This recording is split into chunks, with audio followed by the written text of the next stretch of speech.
basketball team, and you could really, you know, think that if CP didn't get hurt last year, who knows what would have happened. I mean, obviously, they were in pretty good shape in that thing. So the way I look at it is that knowing those guys down there, that they're going to be locked in and just that much more focused, because I think they really feel like they let a championship slip away.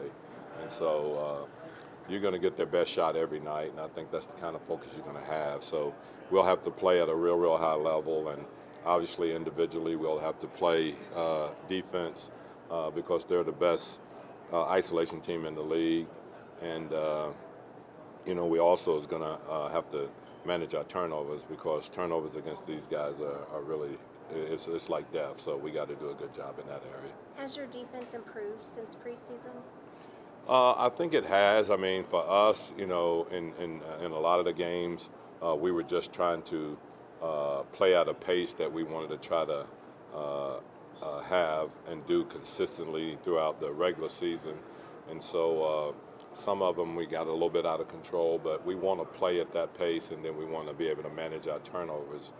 We think that gives us the best opportunity to win games. So if we can just cut down on the turnovers and then keep the pace, I think that's kind of where we want to be. Is Okafor going to be available to play? Yeah, he is. He will be, yes. Any restrictions, limits on him? I don't think so, no. He goes. Can you discuss the decision to sign Tim Frazier since that became official? And just what does he add? And did you guys feel? Well, he's been with our obviously he's been with our franchise before, and we like the things that he did and the things that he brought to the table, and he was available, and we thought he would be a good guy to add to our team. He knows how we want to play. He's been in the system before, so we thought that it would be a good addition. This morning when I was talking to AD about quick shooting, he actually said it's not only about quick shooting, it's about whether to take the better shots. So what do you think about the decision making and execution? It's going to come down to decision making. I think you're going to, one of the things I think is going to be really important is that we've got to decide what is a good shot, and are we capable of getting a better shot. When we play with pace, the pace is not so much to take the quick shot. The pace is to get ourselves in a position where we can have good ball movement and create the best shot possible. And what we don't want to do, we don't want to pass on good shots, but we also don't want to force up shots. It seemed like the Rockets like to go small a lot. So they also with PJ Tucker, and now they added Carmelo. How does your team defend a team like that likes to go small as much as they do?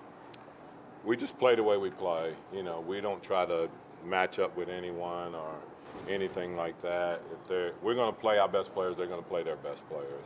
If their best players happen to be small and ours happen to be large or big or whatever you want to call it, then we'll play that way. If our best players happen to be small, then we'll do that too. So the one thing I think is that we don't try to do, because I don't think it really makes good basketball sense, is that we don't try to match up with their team, because they're going to play their best players, and if our best players are not all small guys, then it's kind of crazy for us to play that way.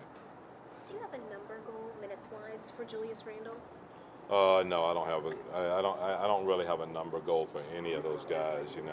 Obviously I would like to keep AD's numbers so they don't get into the 40s like we had to do so many times last year.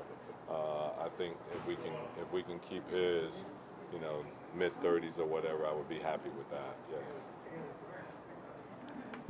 Thank you. Thank you, Coach.